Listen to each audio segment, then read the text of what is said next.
তবে থাকা যাওয়া কমিয়ে দেন। শুক্রবার বিকেলে ঠাকুরগাঁও জেলা বিএনপির কার্যালয়ে দলের বর্ধিত সভায় যোগ দেন স্থানীয় সরকার মন্ত্রী ও বিএনপির মহাসচিব মির্জা ফখরুল ইসলাম আলমগীর।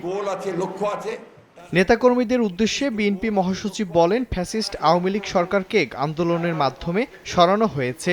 তবে এখন আবার এমন একটি শক্তি সামনে এসেছে যারা ১৯৭১ সালে দেশের স্বাধীনতায় বিশ্বাস করেনি। সেই দলটি আজ মানুষকে ভুল বুঝিয়ে ভোট ব্যাংকে হাত দিতে চলেছে। জামাতে ইসলাম, আমি এর আগেও বলেছিলাম, এরা কিন্তু গণতান্ত্রিক দল নয়। এরা হচ্ছে একটা রেজিমেন্টেড পলিটিক্যাল পার্টি যারা বাংলাদেশের স্বাধীনতাতেই ১৯৭১ সালে বিশ্বাস করে নাই। এটা বাস্তবতা, এটাকে অস্বীকার করার কোনো উপায় নেই। কিন্তু সেই দলটি আজকে এমনভাবে মানুষকে ভুল বুঝিয়ে, বিশেষ করে আমাদের ধর্মপ্রাণ মহিলাদেরকে ভুল বুঝিয়ে তারা কিন্তু ভোট ব্যাংকে হাত দিতে চলেছে, হাত দিয়েছে।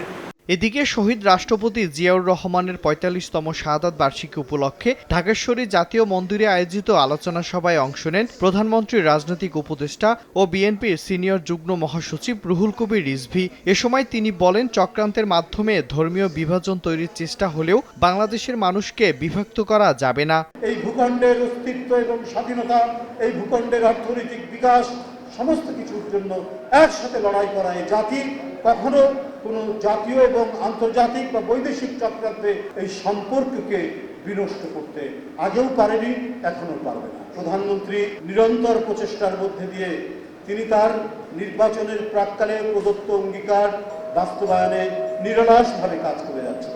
রুহুল কবির রিজভী বলেন, বর্তমানে দেশের মানুষ নির্বিঘ্নে ও স্বাধীনভাবে মত প্রকাশ করতে পারছে, যা গত অনেক বছর সম্ভব হয়নি। সরকার জনগণের দুর্ভোগ লাঘবে কাজ করে যাচ্ছে বলেও জানান তিনি।